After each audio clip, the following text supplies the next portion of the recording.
wa salatu wa salam ala al-Mustafa.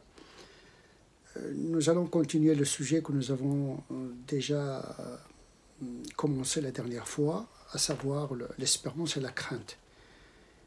Nous avons évoqué la dimension psychologique de ces deux notions comme sentiments constitutifs de notre nature humaine.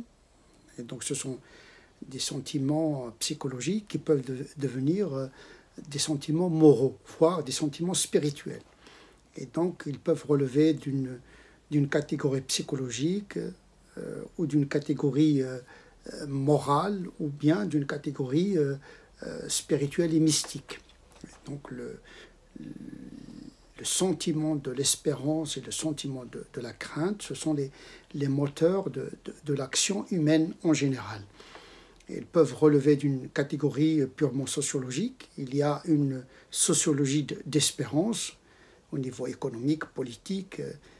L'espérance permet la gestion temporelle de notre condition humaine. Il y a un ouvrage qui traite de cette catégorie sociologique d'espérance d'Henri Desroches qui traite cet aspect-là.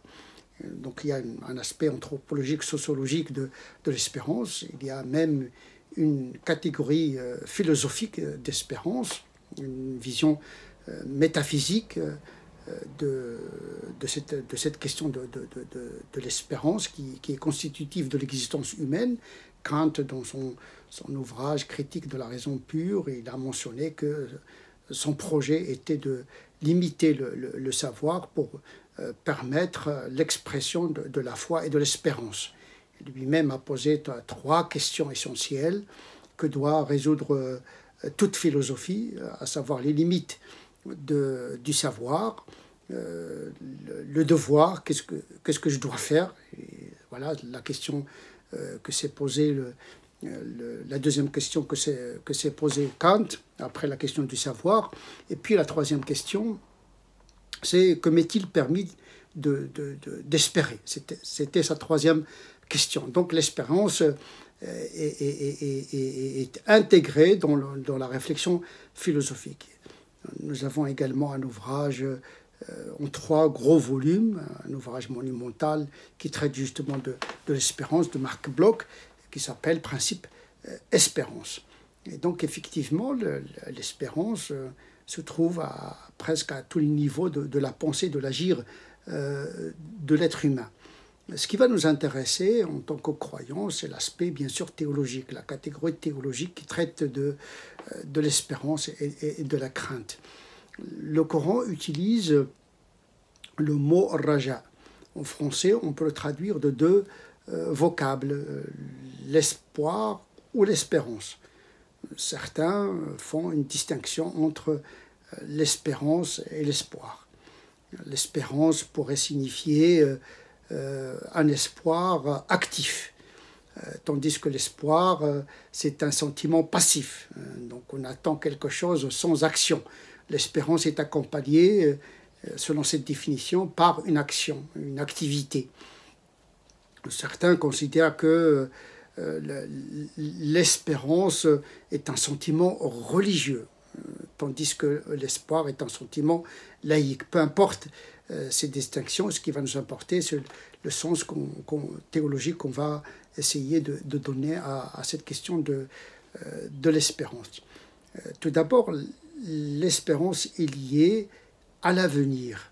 Le croyant espère une vie meilleure, que ce soit dans ce bas monde, dans un futur temporel proche ou lointain dans ce bas monde, mais également il espère en tant que croyant qui croit en le jour du jugement dernier, il croit en la promesse de Dieu, il espère un salut de son âme dans l'au-delà. Et donc il est lié à un avenir proche ou lointain. Mais également l'espérance est liée à l'altérité. Le croyant espère en quelque chose, en quelqu'un. Ce quelqu'un peut être un être humain comme lui, ou bien il espère en l'absolu, c'est-à-dire Allah subhanahu wa ta'ala. Sauf qu'il y a une distinction entre l'espérance qu'on a à l'égard des autres. On a des attentes de la part des autres. Parfois, ils sont tenus, leurs promesses sont tenues. Parfois, il y a des déceptions. Généralement, là où il y a l'attente, il y a déception. Sauf que l'espérance en Dieu ne doit pas être accompagnée par une déception parce que Dieu tient sa promesse. Et cette promesse, elle est dans l'au-delà. Et donc, il suppose une confiance absolue en Dieu, en Allah subhanahu wa ta'ala. C'est le moteur qui permet de traverser les épreuves avec une espérance active. Attention, ici, l'espérance, c'est une action. On agit, on attend d'un résultat. Ce qui incombe à l'être humain, c'est l'action. Le résultat ne lui incombe pas. Il ne faut pas dire que je vais effectuer, je vais réaliser quelque chose, si ce n'est qu'après permission d'Allah subhanahu wa ta'ala. Ça désangoisse quelque peu l'être humain. L'espérance permet justement une action avec un optimisme théologique qui permet justement aux croyants de traverser les épreuves de ce bas monde. Donc l'espérance est liée à l'avenir, elle est liée à l'altérité. L'espérance nous fait sortir de la suffisance, on espère de la part des autres une promesse tenue, mais également et surtout nous espérons la réalisation de la promesse de Dieu dans sa miséricorde et dans sa grâce infinie. Et donc l'espérance par essence est liée à un avenir, à un futur, que ce soit dans ce bas monde. Il n'est pas interdit aux musulmans d'espérer une prospérité dans ce bas monde. Le croyant demande à Dieu qu'il lui donne une santé, une richesse, une prospérité.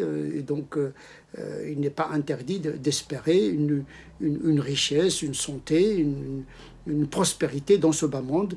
Mais surtout, le salut dans l'au-delà. Ils ne sont pas antinomiques, ils ne sont pas contradictoires. L'espérance en une vie meilleure dans ce bas monde n'est pas opposée à l'espérance en une vie meilleure après la mort.